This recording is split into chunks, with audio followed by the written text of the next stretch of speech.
हरिओम। श्री गुरुभ्यो नमः। स्वागत है आप सभी का आज के इस व्याख्यान में। हम सभी लोग अष्टाध्यायी भगवान पाणिनि जी के द्वारा जो लिखित है वह पढ़ रहे हैं। उसमें भी काशिका व्याख्या के साथ पढ़ते हुए अब तक हमने 51 सूत्रों को पढ़ लिया है। जिस तरह हम लोगों ने 51 पढ़ लिया उसी तरह 4000 भी पढ़ लेंगे, कोई बड़ी बात नहीं है। अब सूत्र सरल सरल आएंगे। जैसे प्रसंग चल रहा है षष्ठी निर्देश का, है ना। षष्ठी निर्देश का प्रसंग चल रहा है कि षष्ठी स्थाने योगा, वही षष्ठी का प्रसंग चल रहा है ना। स्थानेन्तरतमः उरन्नपरः, यही सब सूत्र थे ना। तो षष्ठी विभक्ति लगकर कोई भी कार्य यदि हो रहा है, उस षष्ठी विभक्ति का यदि कोई अर्थ निर्धारित नहीं किया गया है तो वह षष्ठी विभक्ति स्थाने योगा यानी स्थान के साथ जुड़ेगी। आगे उरन रपरहा जो है वो षष्ठी स्थाने जुड़ जाएगा। और फिर उह अण रपरहा जो सूत्र था वो कहता री के स्थान पर, षष्ठी विभक्ति के द्वारा री के स्थान पर यदि कोई अण हो रहा है तो वह रपर होकर आएगा। ये भी बात हो गई। अब षष्ठी के बाद ही षष्ठी निर्देश के द्वारा जो हो रहा है उसी कार्यों को आगे इस सूत्र में भी बताएंगे। ठीक है। देखिए, कुछ लोगों के प्रश्न का कोई औचित्य नहीं होता है। मैं उन प्रश्नों के उत्तर यहाँ नीचे चलाता रहता हूँ लाइन, ठीक है। तो उस लाइन को पढ़ लिया करें तो कुछ प्रश्नों का उत्तर मिल जाया करता है। कुछ प्रश्न पूछते हैं अयोध्या में आप कहाँ रहते हैं, अयोध्या में कहाँ पढ़ाते हैं, हम आ सकते हैं क्या, वो सारी चीज़ों का उत्तर यहाँ नीचे लिखा रहता है हर एक वीडियो में, आप देख सकते हैं। तो अलोन्त्यस्य ये सूत्र पढ़ते हैं हम आज। अलह अंत्यस्य, खाली इतना है। षष्ठी की अनुवृत्ति ले आइए और अलह अंत्यस्य ये दो शब्द ले लीजिए तो इस सूत्र का पूरा अर्थ बन जाएगा। ठीक है। अब इस सूत्र का पूरा अर्थ जो बनेगा उसको हम समझाएंगे और प्रयास करेंगे कि इसको अच्छे से जाने। बहुत ज़्यादा बवाल नहीं है इस सूत्र में, और इसके जो उदाहरण खाली एक ही दिया है, 1.5 लाइन में इस सूत्र की वृत्ति पूरी काशिका व्याख्याकार ने कर दी है।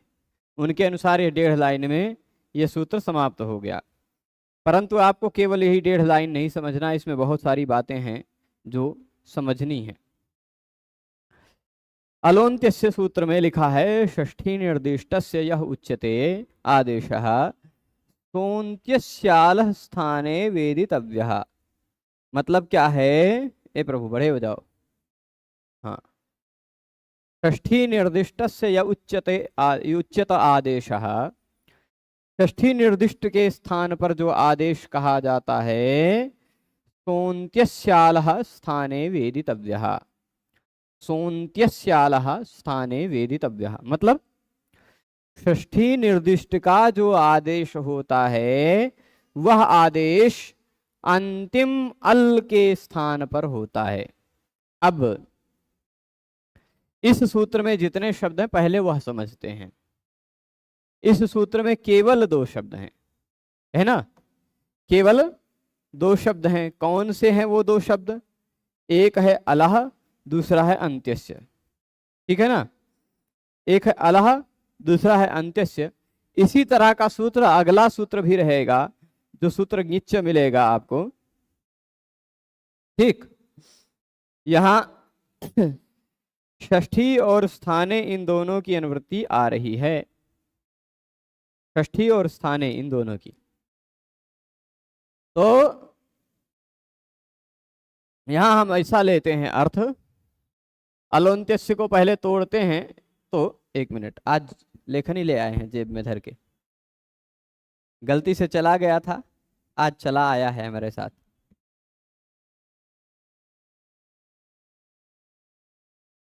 हाँ, अलह अंत्यस्य ये 2 शब्द हैं।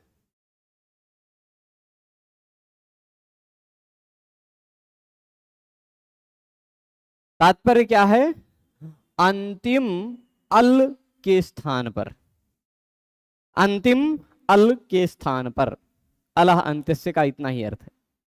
तो अंतिम अल के स्थान पर पहले अल क्या है वो जानते हैं। कौन जानता है अल किसे कहते हैं? अल। अच्छा ये बताइए, हाथ तो ज्यादा उठ रहा है, कौन नहीं जानता है कि अल किसे कहते हैं? ठीक है, आप नहीं जानते हैं अल किसे कहते हैं, ठीक है कोई बात नहीं। इसे तो जानते हैं, अ ई उण, जानते हैं इसे? इसे जानते हैं ना, ये याद किया है? ऐसे 14 सूत्रों को लिख डाए, ऋलिक एवं एवं छयवरट लण यम गणनम झभय घटधस जब गणदस खप छठ छठतो कपे शर हल। इस अयुण के आ से लेके हल के ला तक के बीच में आने वाले जितने भी वर्ण हैं उनको अल कहा जाता है। ठीक है, अल एक प्रत्याहार है जिसमें संस्कृत के सभी वर्ण आ जाते हैं। क्योंकि मैंने यह बात आपको पहले ही बताई है कि 14 जो माहेश्वर सूत्र हैं, अयुण ऋलिक एवं औच हयवरट लण, ये सारे जो सूत्र हैं, इन्हीं 14 सूत्रों में सभी वर्ण आ जाते हैं, उनसे अतिरिक्त कोनो वर्ण नहीं है ना, कोई वर्ण छूटता नहीं, सब उसी में आ गए। तो जब पहले वर्ण से लेके अंतिम वर्ण तक कह दिया अल, मतलब सभी वर्ण हो गए अल। अल मतलब हो गया सभी वर्ण।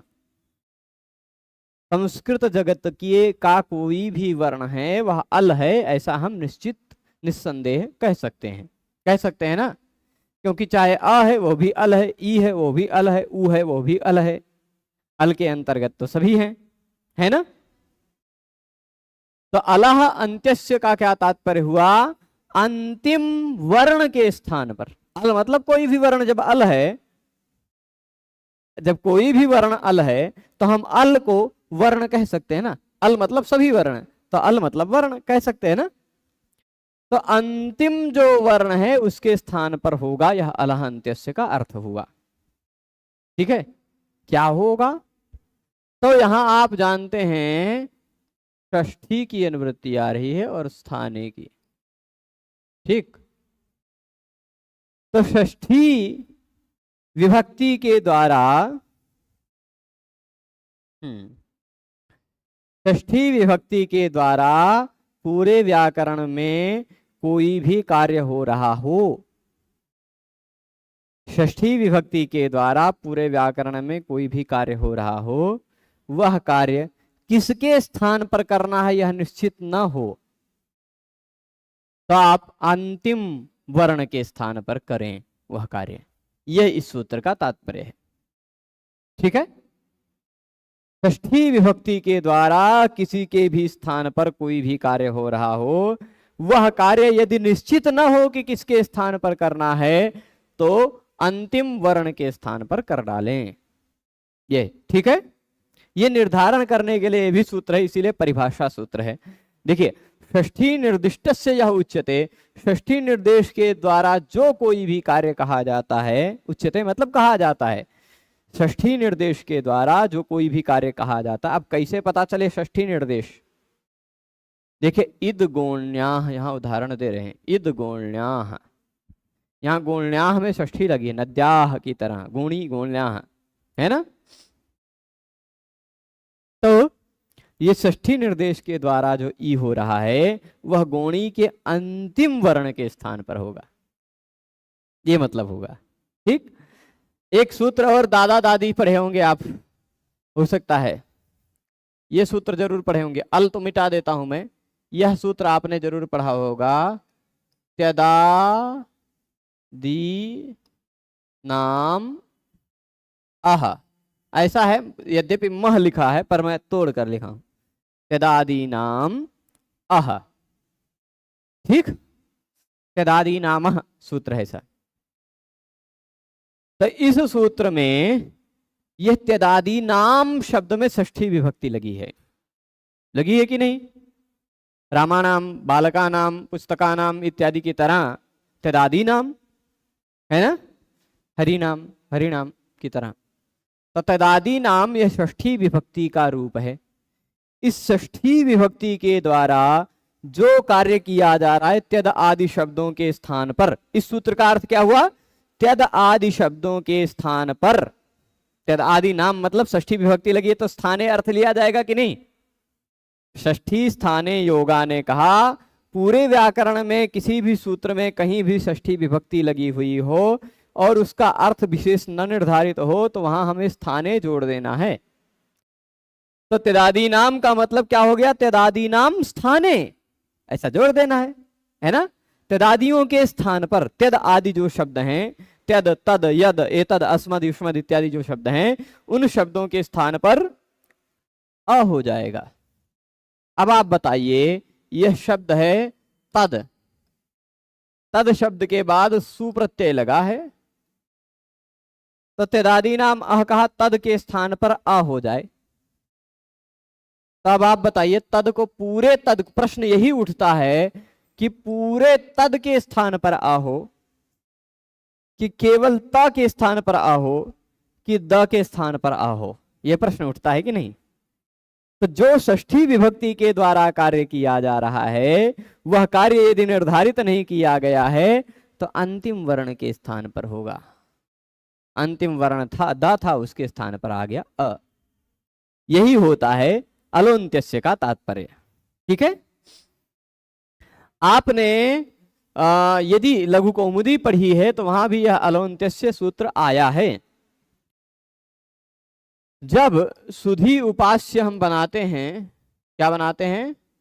सुधी उपास्य की संधि करने के बाद उसमें अनचिच इत्यादि लगाने के बाद झलाम जस झसी भी लगा देते हैं, ऐसी स्थिति हो जाती सु द ध य।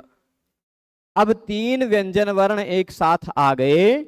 तीन व्यंजन वर्ण यदि एक साथ, दो या दो से ज्यादा व्यंजन वर्ण आते हो एक साथ तो उसको क्या कहा जाता है? दो या दो से अधिक व्यंजन एक साथ आए तो उसको क्या कहा जाता है? संयोग कहा जाता है ना? हलोनंतराः संयोगः। दो या दो से ज्यादा व्यंजन है यहाँ एक साथ, है ना? अच्छा, ये जो संयोग है केवल यह संयोग नहीं है, केवल ध संयोग नहीं है, केवल द संयोग नहीं है, ये तीनों वर्ण संयोग हैं। तीनों वर्णों को क्या कह दिया गया? संयोग। संयोग से मतलब यह जो संयोग आ रहा है यह संयोग कहां आया? किसी शब्द के अंत में आ गया। अब जो शब्द संयोगांत हो जाता है, यानी जिस शब्द के अंत में संयोग आ जाता है, जिस शब्द के अंत में संयोग आ जाता है उस शब्द का इस सूत्र से लोप हो जाता है। किस सूत्र से? संयोगान्तस्य लोपः। संयोगान्तस्य लोपः। संयोगान्तस्य लोपः का मतलब क्या है? संयोगः अन्तः यस्य सः संयोगान्तः। संयोग है अंतिम वर्ण जिसका, संयोग है अंतिम में जिसके वह संयोगांत। तो सुद ध य के अंत में संयोग है द ध य का, तो यह शब्द हो गया संयोगांत। संयोगांत से लोपा ने कहा कि यह शब्द संयोगांत जो है, वेद जी, यह शब्द जो संयोगांत है इस पूरे शब्द का लोप कर डालो। ठीक है, संयोगांतस्य लोपः। संयोगांतस्य लोपः का मतलब जिसके अंत में संयोग हो उसका लोप। अब उसका लोप मतलब पूरे सुदधय का लोप होने लगा। लेकिन आप जब संयोगांतस्य लोपः सूत्र को गहराई से देखेंगे तो आपको दिखाई पड़ेगा कि यहाँ रामस्य की तरह षष्ठी विभक्ति लगी है ना? यह सूत्र जो कार्य कर रहा है वह षष्ठी निर्देश के द्वारा कार्य कर रहा है, और षष्ठी निर्देश के द्वारा जो कार्य होता है वह केवल अंतिम वर्ण के स्थान पर होता है। ठीक है, तो जो यह लोप कर रहा है वो पूरे सुदधय का ना होकर के केवल य का लोप होने लगा, जिसको यण प्रतिषेधो वाच्य रोक लेगा तो शुद्ध उपास्य बनता है। ठीक है, ये बात बता दिया। गुरुजी, धातु पाठ के लिए कौन सी पुस्तक ली जाए? पुस्तक की जरूरत नहीं है, ज्यादातर ग्रंथों के परिशिष्ट में, सिद्धांत कौमुदी के परिशिष्ट में मिल जाती है, अष्टाध्यायी के परिशिष्ट में मिल जाती है, धातु पाठ मिल जाते हैं, धातु और उसका अर्थ। या सस्वर लेना चाहें तो पुष्पा दीक्षित माता जी ने उसका प्रकाशन करवाया है, अच्छा है, वो ले सकते हैं आप। ठीक है, तो जी निर्देश का मतलब चलिए ठीक है। इसमें कौन सा शब्द लगा है? संयोगांतस्य में कौन सी विभक्ति लगी है? षष्ठी विभक्ति लगी है ना। तो अब मैंने, आपका नाम क्या है? क्या? अभी? अमृत। मैंने कहा अमृत, तो मेरे इस अमृत शब्द से किसका निर्देश हुआ? आपका निर्देश हुआ ना। इसी को कहते हैं निर्देश। मैंने कहा वेद, तो वेद शब्द से किसका निर्देश हुआ? अमुक व्यक्ति का निर्देश हुआ। ठीक, तो यही संयोगांतस्य शब्द से निर्देश मतलब यही होता। इस संयोगांतस्य शब्द में लगी हुई है षष्ठी विभक्ति। षष्ठी विभक्ति लगी हुई है, तो षष्ठी विभक्ति वाले इस संयोगांतस्य शब्द के द्वारा जिसका निर्देश हुआ वह कोई इस तरह का शब्द है जिसके अंत में संयोग आ रहा है। यह कोई एक शब्द है, तो इस षष्ठी विभक्ति वाले संयोगांत शब्द के द्वारा इसका निर्देश हो गया। तो षष्ठी विभक्ति वाले शब्द के द्वारा जिसका निर्देश होता है उस पर जो कोई कार्य होता है वह पूरे के स्थान पर ना होकर केवल अंतिम के स्थान पर होता है। यह इस सूत्र का मतलब है। ठीक है, समझ गए? अब वही षष्ठी निर्दिष्ट से यह उच्यते, षष्ठी विभक्ति के द्वारा, सूत्र में लगी हुई षष्ठी विभक्ति के द्वारा निर्देश करके जो कार्य कहा जाता है वह कार्य अंतिम वर्ण के स्थान पर ही होता है। यह बात बता दी गई है। ठीक है, अब आगे देखिएगा, षष्ठी निर्दिष्ट से यह उच्यते आदेशः। षष्ठी निर्देश के स्थान पर जो कोई भी आदेश हो रहा हो, चाहे लोप आदेश हो रहा हो, चाहे कोई वर्ण विकार आदेश हो रहा हो, चाहे जो कुछ भी हो रहा हो, वह आदेश सह अंत्यस्य अलह, वह अंतिम वर्ण के स्थान पर ही जानना चाहिए। वेदितव्य मतलब जानना चाहिए। हाँ, क्या? हाँ, अल मतलब वर्ण, क्योंकि अल मतलब सभी, अल में सभी वर्ण आ गए ना, तो अल अल का तात्पर्य सभी वर्ण हो गए, क्योंकि अयुण के अ से लेके हल तक के सभी वर्ण आएंगे। ऐसे बीच बीच में आप बोला करें, पूछने वाला कोई होना चाहिए। हमें कोई मिलता नहीं पूछने वाला, जब पूछेगा कोई तो और सरलता से हम बताएंगे उसको। ठीक है, कोई भी। तो अंत्यस्य, हाँ ये बात हो गई। अब देखिएगा, पूरा निष्कर्ष जिस इस सूत्र का इतना है, चाहे मैं कुछ और उदाहरण दे रहा हूं, कुछ और उदाहरण दे रहा हूं, एक दो नहीं अनेक उदाहरण देने का प्रयास करता हूं, क्योंकि दो सूत्र आज समझेंगे हम लोग, दो ही सूत्र समझेंगे। उन दोनों सूत्रों को थोड़ा सा अच्छे से समझ लेते हैं, है ना। एक है, ठीक है,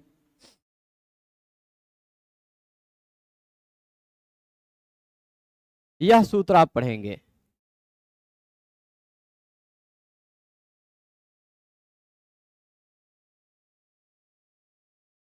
दिव उत। देखिए कक्षा कितने बजे शुरू होती है वो भी नीचे लिखी रहती है। ऐसे सब प्रश्न ना करें तो ज्यादा ठीक है, पर हाँ आजकल कुछ एक कमरा बदले हैं, तो कमरा बदलने के कारण थोड़ी कुछ दिनों तक व्यवस्था अस्त व्यस्त रहती है। अभी प्लम्बर का और इलेक्ट्रिक का कुछ काम करवाना बाकी है, और यात्रा भी थोड़ी सी और बढ़ गई है कमरा बदलने के कारण, तो कभी आजकल थोड़ी सी देर हो रही है। अधिकतम 3-4 दिन और हो सकता है देर हो, नहीं तो 5:30 बजे ही। ठीक है, चलिए, दिव उत। इस सूत्र में आप देखेंगे तो दिवह मूलतः शब्द है, दिवह उत, और यह दिवह जो है ना, यह दिव शब्द के षष्ठी विभक्ति का एक वचन है। दिवह शब्द में कौन सी विभक्ति लगी है? षष्ठी। तो यह शब्द कैसा हो गया? षष्ठी विभक्ति वाला शब्द। इस षष्ठी विभक्ति वाले शब्द के द्वारा किसका निर्देश हो रहा है? इसका। तो यह हो गया षष्ठी निर्दिष्ट, है ना। यह षष्ठी निर्दिष्ट हो गया कि नहीं? तो षष्ठी निर्दिष्ट जो होता है वह समझिएगा, दिवधन हम लगाते हैं, आउट भी करना पड़ेगा, चलेगा, हम दूसरे जगह जाते हैं।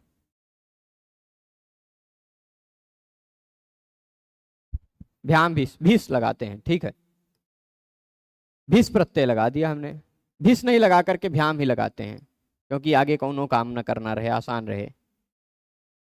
ठीक, दिव के बाद भ्याम प्रत्यय लगा दिया, जैसे राम के बाद भ्याम लगा करके रामाभ्याम बनता है, वैसे दिवधन भ्याम क्या बनेगा वो हम देखने का प्रयास कर रहे हैं। ठीक है, तभी दिव उत सूत्र जी आए। कौन सूत्र जी? दिव उत जी ने आए, और उन्होंने कहा कि दिव शब्द के अंतिम वर्ण के स्थान, दिव शब्द के स्थान पर उत हो जाता है, यानी ऊ हो जाता है। दिव के स्थान पर ऊ हो जाता है। दिवा में लगी है षष्ठी, तो षष्ठी विभक्ति का अर्थ क्या होता है? स्थान पर। तो दिव के स्थान पर उत यानी ऊ हो जाता है। अब प्रश्न उठा, दिव में के स्थान पर जो ऊ होना है, यह ऊ किस निर्देश के द्वारा हो रहा है? षष्ठी विभक्ति निर्देश के द्वारा हो रहा है। और षष्ठी निर्देश के द्वारा जो कार्य हो रहा है, उसमें यदि संदेह हो जाए, षष्ठी स्थाने योगा ने बता दिया कि उसके स्थान पर होगा, पर अब यहां स्थान जो है ना, तीन तीन है, द है, ई है, वह है दिव में, और जो बैठना है वह उत, मतलब ऊ एक ही है, ऊ जो है वह एक ही है। तीन स्थानों पर एक ही वर्ण आएगा क्या? तो ऐसे में फिर संदेह होने लग जाता है कि केवल द के स्थान पर लेके आए, कि केवल ई के स्थान पर लेके आए, कि केवल वा के स्थान पर लेके आए, या पूरे दिव के स्थान पर लेकर आए। ऐसा संदेह होता है कि नहीं? षष्ठी निर्देश के द्वारा जो कार्य होगा वह स्थान पर होगा, यह तो षष्ठी स्थान योगा ने समझा दिया। पर कभी कभी स्थान तीन चार हैं, तो किसके स्थान पर, कौन से स्थान पर बैठा दे, वह निर्णय करने के लिए कुछ तीन चार सूत्र हैं, उन सूत्रों को हम पढ़ रहे हैं। ठीक है, एक है अलोन्त्यस्य, आगे पढ़ेंगे ङिच्च, फिर आगे पढ़ेंगे अनेकाल शित सर्वस्य। ये सूत्र हैं जो स्थान में कहां होना है वह निर्देश बताते हैं। ठीक है, तो दिव उत, ये तीनों पढ़ने के बाद तीनों में अंतर भी बता देंगे। इसने कहा दिव के स्थान पर ऊ करो, तो प्रश्न उठा पूरे दिव में किसके स्थान पर करें? तभी अलोन्त्यस्य जी ने कहा क्योंकि दिवा शब्द में षष्ठी लगी हुई है, तो यह दिवा के द्वारा ये जो हो गया, यह षष्ठी विभक्ति के द्वारा निर्दिष्ट हो गया। षष्ठी निर्दिष्ट जो कार्य होगा, जो आदेश कहा जाएगा, वह अंतिम वर्ण के स्थान पर ही होगा। तो दिव में जो तीन वर्ण है उसमें अंतिम वर्ण व है, उस व के जगह पर हो गया ऊ। यही अलोन्त्यस्य सूत्र के फलस्वरूप कार्य हुआ।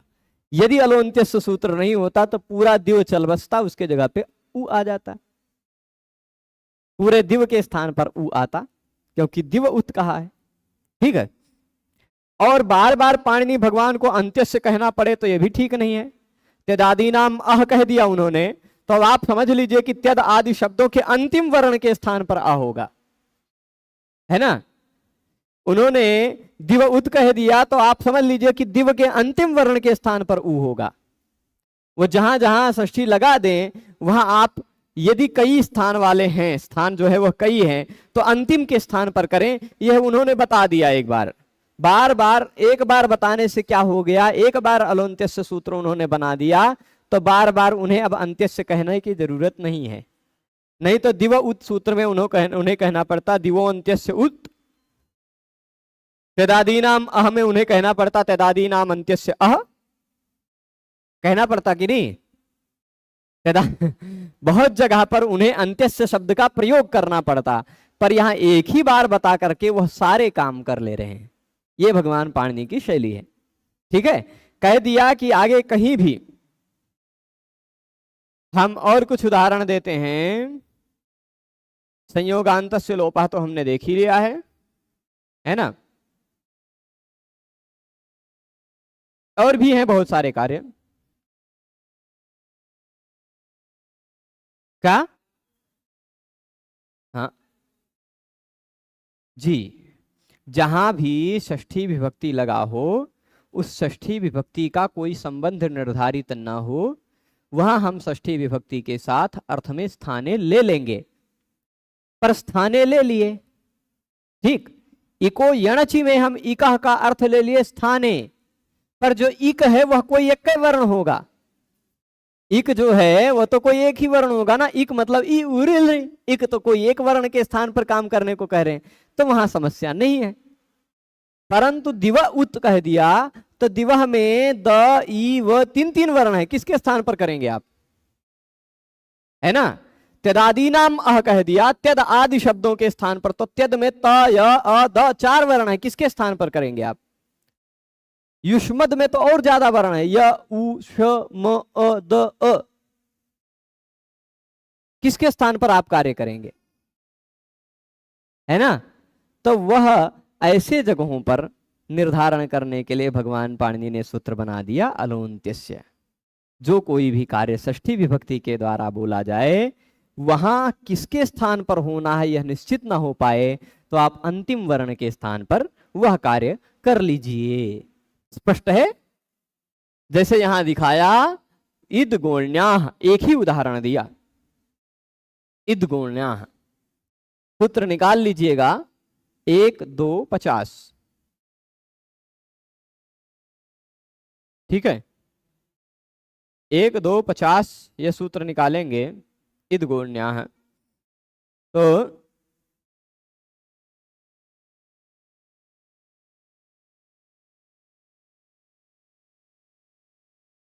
बनाते हैं।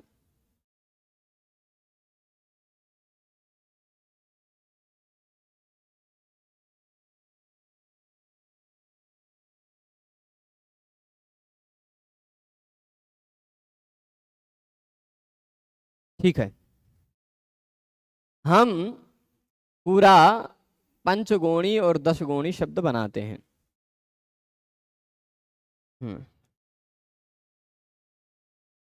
पंचगोणी ही, दशगोणी ही, पंचसूची ही, दशसूची ही, ऐसा भी उदाहरण दिया जा सकता है। परंतु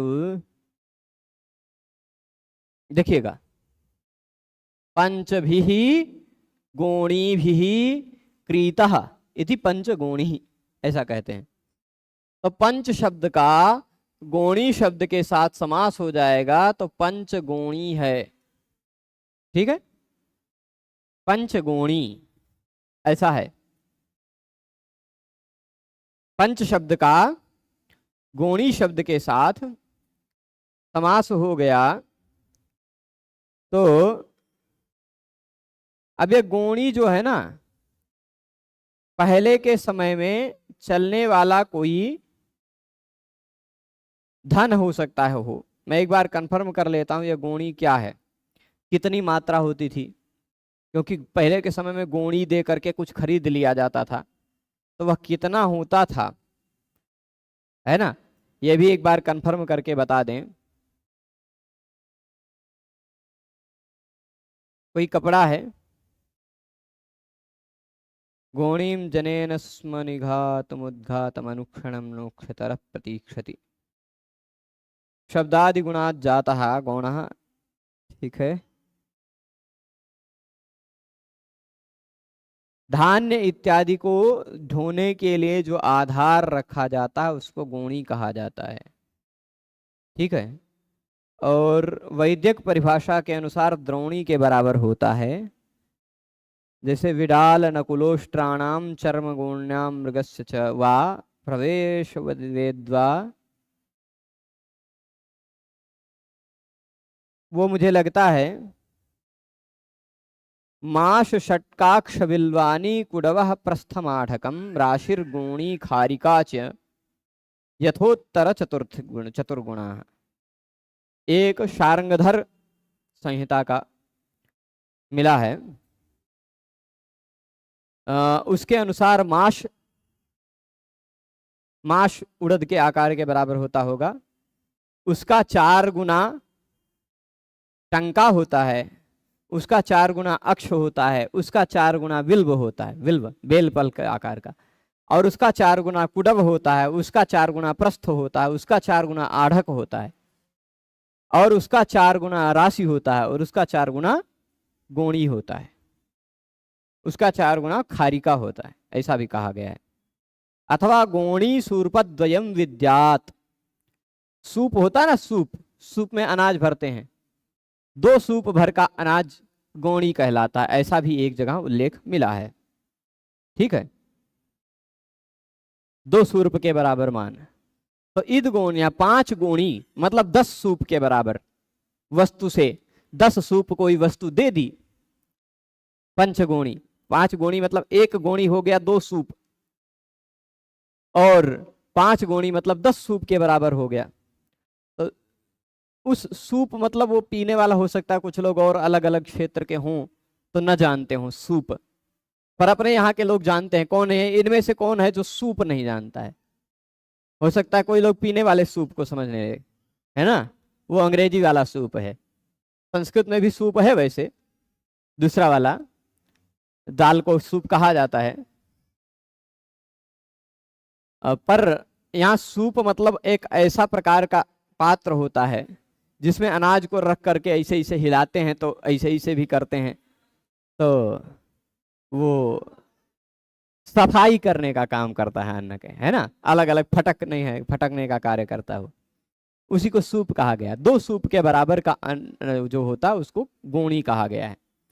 अब 5 गोणी अनाज दे करके कोई कपड़ा खरीदा गया है, ठीक, 5 पहले के समय में ऐसे ही होता था, हम लोग भी बचपन में खूब किए हैं ऐसे। अपने पेड़ से आम तोड़ते थे, उधर से कोई बर्फ वाला आइसक्रीम वाला आता था तो आम जाकर के दे करके उसको आइसक्रीम खा लेते थे, ऐसे सब होता था। ऐसे चलता था, मतलब पहले गांवों में ऐसे सब होता था। तो गेहूं अनाज, गेहूं इत्यादि दे करके कुछ और खरीद लिया जाए, ये सब चलता था। पर आजकल ये सब सिस्टम हो सकता है, शायद हो कि ना हो पता नहीं, है ना। तो ये जो है ना 5 गोणी, पंचगोणी, पंच शब्द का गोणी शब्द के साथ समास हुआ है। समास होने के बाद यहां पर ठक प्रत्यय लगेगा, आर्ही अर्थ में ठक प्रत्यय लगेगा, तदर्हति इत्यादि सूत्र से। तो ठक प्रत्यय लग गया, पंचगोणी ठक। फिर 1, 2, 49 नंबर सूत्र देखिएगा,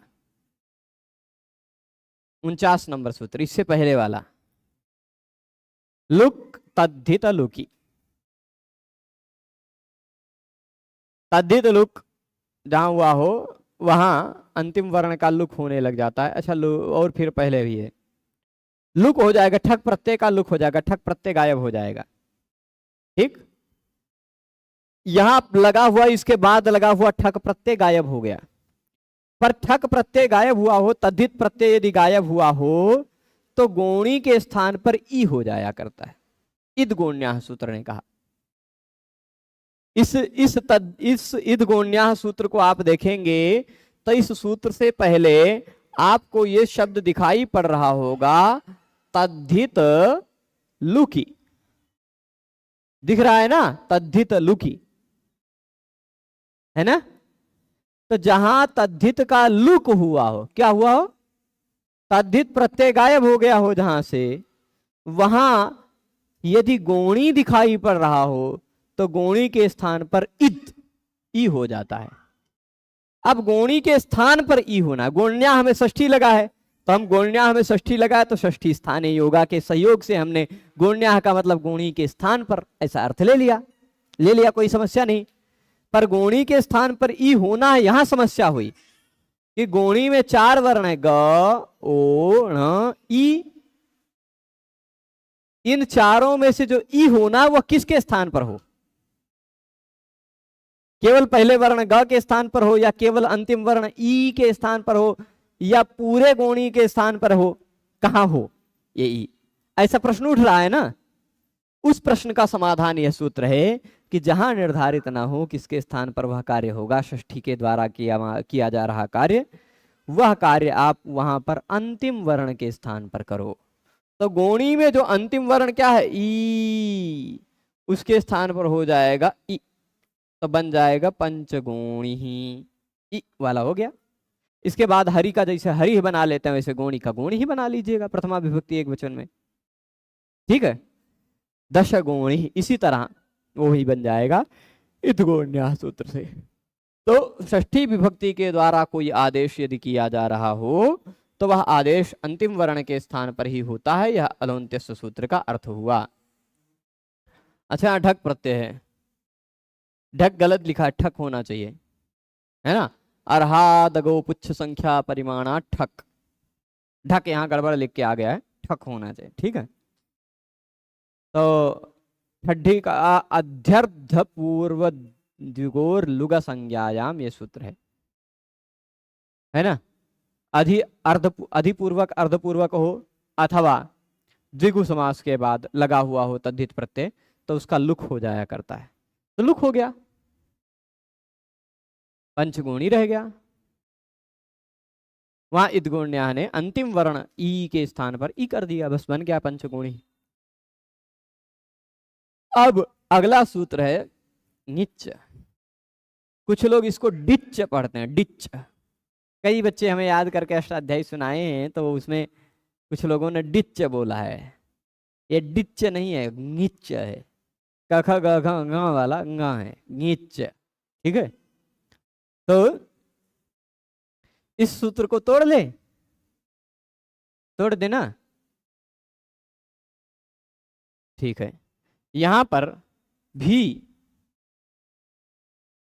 भी हम इस सूत्र को पूरा, इस सूत्र के आधार, इस सूत्र में जितने शब्द आ रहे हैं वो पूरे शब्द कितने हो गए उसको यहां लिख देता हूं।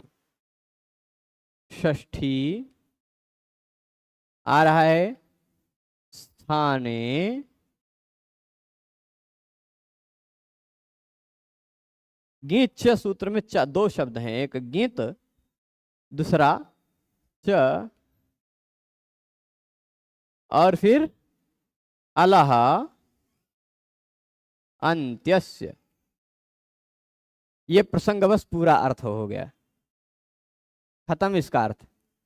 बधाई हो, आप नए सूत्र की वृत्ति बनाना जान गए। जान गए क्या? षष्ठी विभक्ति के द्वारा किसी वर्ण के स्थान पर जो कार्य हो रहा है वह कार्य यदि गीत है, क्या है? गीत है। गीत का मतलब गा की इत संज्ञा वाला, जैसे तातंग, तातंग आपने सुना होगा, पर तातंग अपवाद है इसका, गीत का। तातंग विशेष है। हाँ, अनंग कैसा है?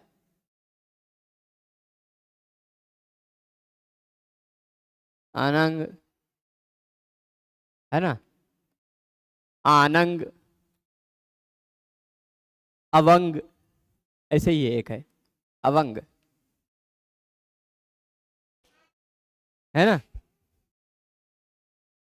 ये सारे हैं जिसमें गा की इत संज्ञा होती है। क्या की इत संज्ञा होती है? इसमें भी गा हलंत्यम से इत संज्ञा होती है, इसमें भी गा की हलंत्यम से इत संज्ञा होती है ना। तो ये सारे जो हैं ऐसे, ये आनंग है, ये भी गा की इत संज्ञा वाला यानी गीत है। तो गा की इत संज्ञा वाला जो है वह भी, च का मतलब भी, अंतिम वर्ण के स्थान पर ही होता है, ठीक। गा की इत संज्ञा वाला जो आदेश है वह भी अंतिम वर्ण के स्थान पर ही होता है, ठीक है।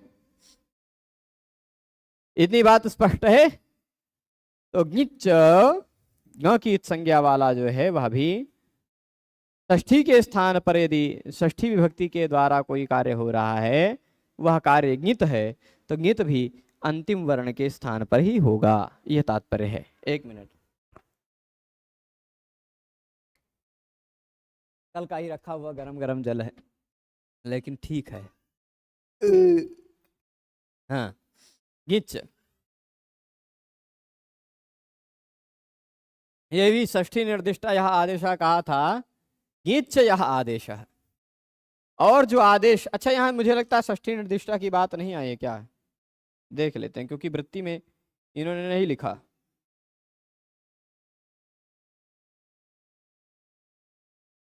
गिच है, कोई दिक्कत नहीं, है कोई दिक्कत नहीं। तो गिंत जो आदेश है, ग की संज्ञा वाला जो आदेश है, वह अंतिम वर्ण के स्थान पर ही होता है। ठीक, इतना ही अर्थ आपको समझना है। गिंत च यह आदेश, गिंत है जो आदेश, वह आदेश अनेकाल अपि अलोन्त्यस्य स्थाने भवति। यह अनेकाल अपि, इस बात में रहस्य है। इस बात में जो रहस्य है, इसके लिए आपको अगला सूत्र पढ़ना पड़ेगा। अगला सूत्र कौन सा है? 55 नंबर, 54 नंबर नहीं, 55 नंबर है ना। 55 नंबर सूत्र है अनेकालशित सर्वस्य, अनेकालशित सर्वस्य। वह सूत्र हम कल समझेंगे, बढ़िया से समझेंगे। कल प्रतिपदा तो नहीं लग पाएगी ना, चतुर्दशी ही रहेगी, मुझे ऐसा लगता है। शायद चतुर्दशी ही रहेगी या फिर पंचांगम। हाँ, कल चतुर्दशी ही रहेगी शाम को, और परसों पूर्णिमा भी रहेगी। तो कल और परसों दोनों दिन व्याकरण ही पढ़ेंगे हम लोग, है ना। अब अनेकालशित सर्वस्य सूत्र, अनेकालशित सर्वस्य, यह सूत्र देखिएगा अलोन्त्यस्य का अपवाद है। अभी हम उस सूत्र को कल समझेंगे, पर अभी आज ही उसका कुछ अर्थ बता देते हैं।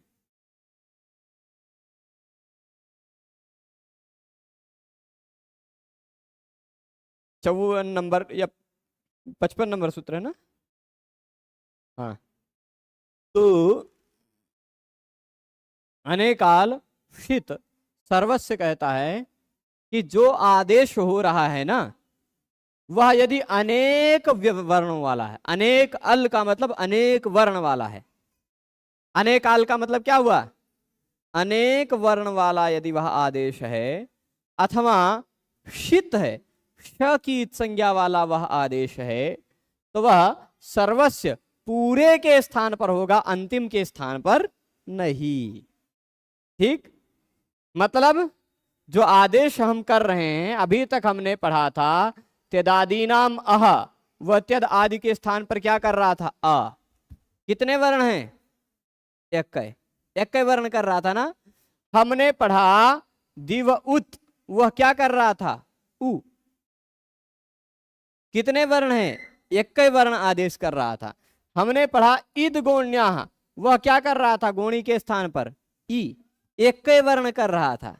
परंतु जो हो रहा हो, मान लीजिए जिसके स्थान पर हो रहा है वह अनेक है, और जो हो रहा है वह एक है, तब तो हमें संदेह होगा कि किस स्थान पर बैठाया जाए। सीट 3-4 है, जगह बैठने वाला एक ही है, तो वहां पर हमें निर्णय लेने के लिए अलोन्त्यस्य का सहारा लेना पड़ेगा। परंतु जहां आदेश हो रहा है वह भी अनेक है, अनेक वर्ण वाला है, अथवा जो आदेश हो रहा है वह श की संज्ञा वाला है, तो वह पूरे के स्थान पर आएगा, पूरे के स्थान पर आएगा। इसको हम लोग कल विस्तार से समझेंगे, ठीक है। तो अब आप बताइए, यह जो आनंग है, या जो मैंने अवंग बताया, या जो अनंग बताया, वह सब कितने वर्ण वाला है? आनंग, अनंग, अवंग, ये सब कितने वर्णों वाले हैं? अनेक हैं कि एक? अनेक हैं। अनेक वर्ण वाला जो आदेश होता है वह संपूर्ण के स्थान पर हो जाता है, ठीक है। एक वर्ण वाला जो आदेश है वह केवल अंतिम के स्थान पर होता है। देखिए, तीनों सूत्रों का सार मैं बता दे रहा हूं, ठीक है। ये अलोन्त्यस्य जो हमने पढ़ा और गिच्छ जो हम पढ़ रहे हैं, उसके साथ साथ ही अब हम जो अनेकालशित सर्वस्य पढ़ेंगे। इन तीनों का अर्थ क्या है? एक है अलोन्त्यस्य, ठीक, वह कहता है एक वर्ण वाला आदेश, वह एक वर्ण वाले आदेश पर ही यह नियम लगेगा, एक वर्ण वाला आदेश अंतिम वर्ण के स्थान पर होता है। ठीक,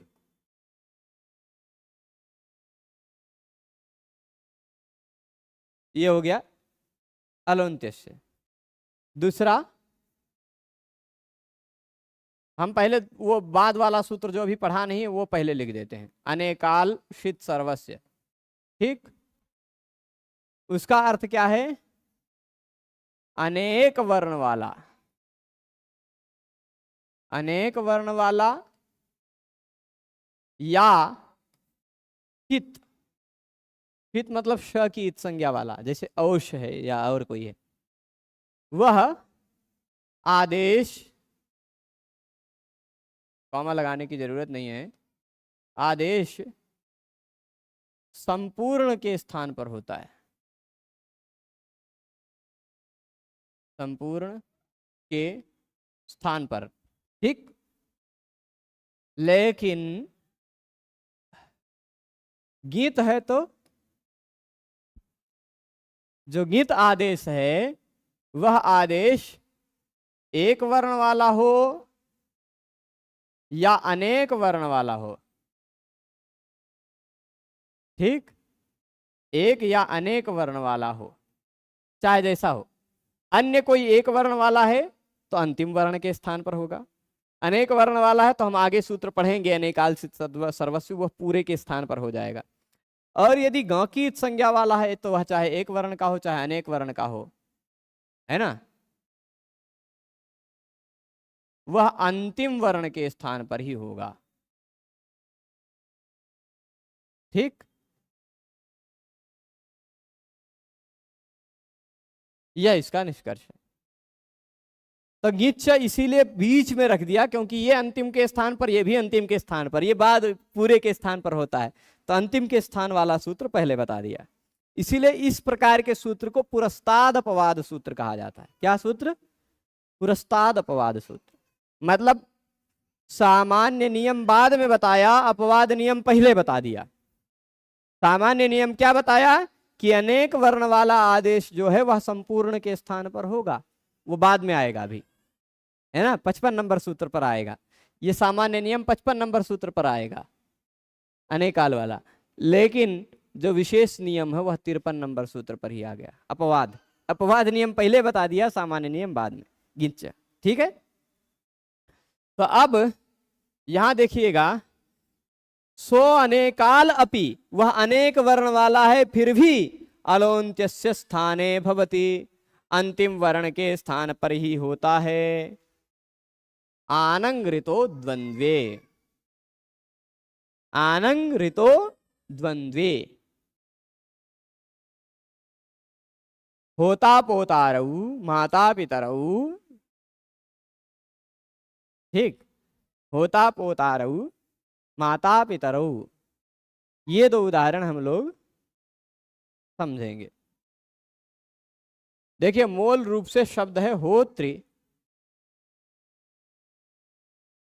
और पोत्री। ये कौन है, कोई जानता है? होत्री और पोत्री, कौन कौन इसमें इन दोनों को जानता है? बताइए, होत्री और पोत्री को कौन कौन जानता है? चलिए, जो जानते हैं वो बहुत अच्छी बात है, जो नहीं जानते हैं वो जान लीजिए, आवश्यक है, बहुत आवश्यक है। क्योंकि यज्ञ और यज्ञ के अंदर प्रयुक्त होने वाले बातों को ब्राह्मण लोग नहीं जानेंगे, ये बहुत सामान्य बात है यज्ञ में। इसको ब्राह्मण लोग नहीं जानेंगे तो और कौन जानेगा? जो याग होते हैं ना, उन यागों में चारों वेदों से संबंधित अलग अलग ऋत्विक होते हैं। ठीक, जैसे अभी पिछले सप्ताह सोमयाग संपन्न हुआ, श्री राम जी का। उस सोमयाग में, सोमयाग में यानी सोम संस्था, ऐसे तीन याग की तीन संस्थाएं हैं। कुछ सोम संस्था के याग होते हैं, कुछ पाक संस्था के याग होते हैं, कुछ हवि संस्था के याग होते हैं। तो उसमें सोम संस्था के यागों में प्रत्येक याग में 16 ऋत्विक होते हैं। 16 ऋत्विक, समझ रहे हैं? ऋग्वेद के संबंधित कार्यों को करने के लिए 4 ब्राह्मण रहेंगे, यजुर्वेद से संबंधित कार्यों को करने के लिए 4 ब्राह्मण रहेंगे, सामवेद से संबंधित कार्यों को करने के लिए 4 ब्राह्मण रहेंगे, अथर्ववेद से संबंधित कार्यों के लिए 4 ब्राह्मण रहेंगे। ठीक, यह 4 4 4 4 कुल मिलाकर हो जाते हैं 16। ये 16 ऋत्विज मिलाकर के यज्ञ करते हैं। कुछ कुछ ऋत्विजों में, कुछ कुछ यज्ञों में 15 की अपेक्षा होती है, कुछ कुछ में और ज्यादा की अपेक्षा होती है, कुछ कुछ में एक ही ऋत्विज से कार्य हो जाता है। ऐसा भी अलग अलग यागों में अलग अलग नियम है। तो चारों वेदों के जो 4 4 ऋत्विज होते हैं उनका गण बना है। मतलब ऋग्वेद से संबंधित जो कार्य करना है उसको करेंगे 4 लोग। होता, जिनका मूल शब्द है होत्री, दूसरे हैं ग्रावस्तुत, तीसरे हैं अच्छावाक, चौथा है मैत्रावरुण। होता, ग्रावस्तुत, अच्छावाक, मैत्रावरुण, ये 4 ऋग्वेद से संबद्ध ऋत्विज हैं। यानी ऋग्वेद से संबद्ध कोई भी ऋचाओं का प्रयोग करना होगा, ऋग्वेद के किसी भी मंत्रों का प्रयोग करना होगा, कुछ भी कहना होगा, तो वह उसका निर्देशन कौन करेगा, उसका देखरेख कौन करेगा, उसको प्रयोग कौन करेगा? यही 4 लोग करेंगे। होता, मैत्रावरुण, अच्छावाक और ग्रावस्तुत। ठीक, ये 4। तो इसमें से एक होत्री दिखाई पड़ गए, ये ऋग्वेद वाले हैं। और ये पौत्री जो है ना, ये पोता, ये अथर्ववेद के हैं। अथर्ववेद से संबंधित कोई कार्य करना हो तो वह 4 लोग करेंगे। ब्रह्मा, ब्राह्मणच्छंसी और पोता आग्निध्र, ये 4। ब्रह्मा, ब्राह्मणाच्छंसी, पोता, आग्निध्र। तो उन्हीं में से पोता हैं अथर्ववेद वाले। ठीक है, पवन का क्रिया करते होंगे। और सामवेद के सुब्रह्मण्य, उद्गाता सुब्रह्मण्य, और प्रस्तोता प्रतिहर्ता, प्रस्ताव करने वाले प्रस्तोता, प्रतिहार करने वाले प्रतिहर्ता, उद्गान करने वाले उद्गाता और सुब्रह्मण्य एक हैं। फिर ऋग्वेद हो गए, सामवेद हो गए, अथर्ववेद हो गए, यजुर्वेद बचा है। उसके भी 4 होते हैं। अध्वर्यु पहले प्रमुख हैं, प्रतिप्रस्थाता, नेष्टा और उन्नेता। ठीक, ये उन सबके नाम हैं, कार्य के आधार पर नाम होते।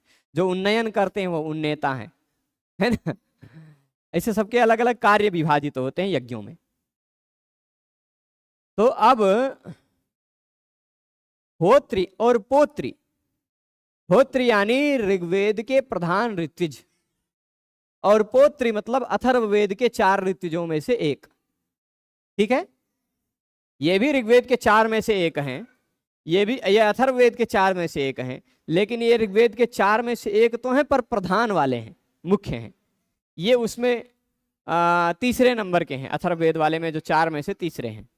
ठीक है, पोता। तो होता और पोता जो कार्य करेंगे, होता है एक और पोता है।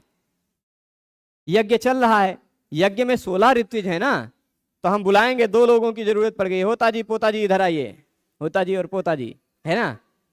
तो उनको दोनों का समास करके कैसे बोलेंगे? उन दोनों का नाम हम होत्री,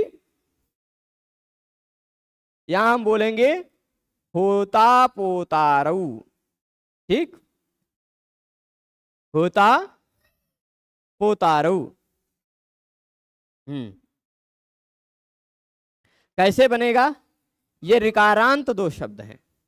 ठीक है, दोनों शब्द कैसे हैं? ऋकारांत हैं। और ऋकारांत शब्द का द्वंद्व समास होगा। इन दोनों ऋकारांत शब्दों का द्वंद्व समास होगा, होगा ना। तो जब इन दोनों ऋकारांत शब्दों का द्वंद्व समास हो जाएगा तो आनंग ऋतो द्वंद्वे, यह सूत्र कहेगा कि ऋकारांत शब्द यदि द्वंद्व समास में हो, समझिएगा ध्यान से, ऋकारांत शब्द री पर समाप्त होने वाला शब्द यदि द्वंद्व समास में हो तो पहले री पर समाप्त होने वाले शब्द के स्थान पर आनंग हो जाता है। क्या हो जाता है? आनंग। अब प्रश्न उठा, क्या प्रश्न उठा कि आनंग होगा द्वंद्व समास में पहले ऋकारांत शब्द के स्थान पर, तो इस होत्र के स्थान पर आनंग होना है। क्या होना है? आनंग। ऋकारांत शब्द को द्वंद्व समास में आने वाले पहले ऋकारांत शब्द को आनंग हो जाता है, हो जाता है ना। तो अब आनंग पूरे होत्र के स्थान पर हो कि खाली ह के स्थान पर हो, कि खाली त के स्थान पर हो, खाली ओ के स्थान पर हो, खाली री के स्थान पर हो, कहां हो आनंग, ये संदेह उठा। अलोन्त्यस्य जी ने कहा कि षष्ठी निर्देश के द्वारा जो कार्य हो रहा है वह अंतिम वर्ण के स्थान पर ही होगा। ऐसा कह दिया तो री के स्थान पर होने लगा। लेकिन तभी अनेकालशित सर्वस्व जी आए, उन्होंने कहा नहीं भाई, ये एक वर्ण वाला नहीं है आनंग, आनंग में दो बचेंगे, आ और ग चला जाएगा, फिर भी आन तो बचेगा ही, यानी दो वर्ण है। अनेक वर्ण वाला जो आदेश होता है वह तो अंतिम के स्थान पर नहीं, सबके स्थान पर होता है ना। अनेकालशित सर्वस्व ने कहा पूरे के स्थान पर होगा, पूरा होत्री हट जाएगा, उसके स्थान पर आनंग आ जाएगा। अभी गिच्छ जी ने कहा नहीं, ग की संज्ञा वाला है तो वह भी अंतिम वर्ण के स्थान पर ही होगा, यानी होत्री में जो अंतिम वर्ण है रि वह हट जाएगा, उसके स्थान पर आ जाएगा आनंग। ठीक, आनंग का आन खाली बचता है, आन, तो होत में आन जुड़कर बन जाएगा होतान, होतान पोत्री। और यह जो होतान है वह प्रातिपदिक है, किसी भी प्रातिपदिक का अंतिम वर्ण न हो, क्या हो? न, तो नलोप प्रातिपदिकांत से न का लोप हो जाता है, तो होता पोत्री बन गया। जैसे मातृका मातरऊ बन जाता है, वो क्या कहते हैं, कर्ता का कर्तारऊ बन जाता है, वैसे पोता का पोतारऊ बन जाएगा, है ना। कर्ता का कर्तारऊ, वैसे होत्र पोत्रिका होता पोत्रिका होता पोतारऊ बन जाएगा। ठीक, इसको और विस्तार से समझते हुए, इसको और विस्तार से समझते हुए तातंग में भी ग की संज्ञा है, वहां क्यों कार्य पूरे के स्थान पर नहीं होगा, ये बात भी समझेंगे हम लोग। और इस सूत्र को समाप्त करते हुए आदेह परस्य और अनेकालसित सर्वस्य, इन दोनों सूत्रों को समझने का प्रयास हम लोग कल करेंगे। ठीक है, आज इस विषय को यहीं रोका जाए, क्योंकि फिर ज्यादा पचा नहीं पाएंगे आप लोग, चलेगा। और मुझे कार्य भी हैं कुछ संपन्न करने, तो सभी लोग को आज यहीं अवकाश घोषित करता हूं मैं। सभी लोग जुड़े रहे उसके लिए सभी को बहुत बहुत धन्यवाद। हम पुनः कल मिलेंगे, तब तक के लिए नमो नमः। देख लेते हैं प्रश्न क्या है चतुर्दशी पूर्णिमा को। जी, कक्षा रहेगी कल और परसों दोनों दिन, ठीक है।